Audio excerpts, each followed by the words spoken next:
ముగ్గురు అమ్మాయిలు అందరూ కూడా స్కూల్ చదువుతున్నారు. ఇంట్లో వాళ్ళకి తెలియకుండా వాళ్ళ సేవింగ్స్ అన్ని కలిపి 13,000 పట్టుకొని చెన్నైకి బయలుదేరారు. సరే, మధ్యలో పోలీసులు కొంతమంది వాళ్ళని గుర్తించి ఆపి ఎక్కడికి వెళ్తున్నారని అడిగితే వాళ్ళు చెప్పిన ఆన్సర్ BTS కాన్సర్ట్ చూడడానికి సౌత్ కొరియా వెళ్తారని అన్నారు. కానీ వాళ్ళకి తెలియని విషయం ఏంటంటే ఒక్క టికెట్ కూడా సౌత్ కొరియాకి రాదు ఆ 13,000తో. కానీ వాళ్ళని అంతలా ఇన్ఫ్లుయెన్స్ చేసింది ఏంటి, వాళ్ళని అంతలా ఓన్ చేసుకున్నది ఏంటి, BTS.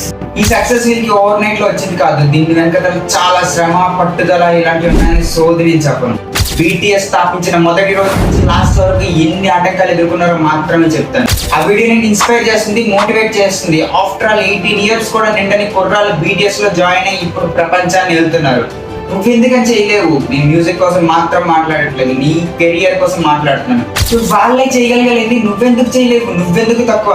వీడియో చూస్తే నీకు మొత్తం క్లారిటీ వస్తుంది అనమాట. కింద లింక్ క్లిక్ చేసి ఆ వీడియో చూడు. వీడియో చూసిన తర్వాత నేను డెఫినెట్ గా చెప్తాను, you will be motivated and satisfied to. So if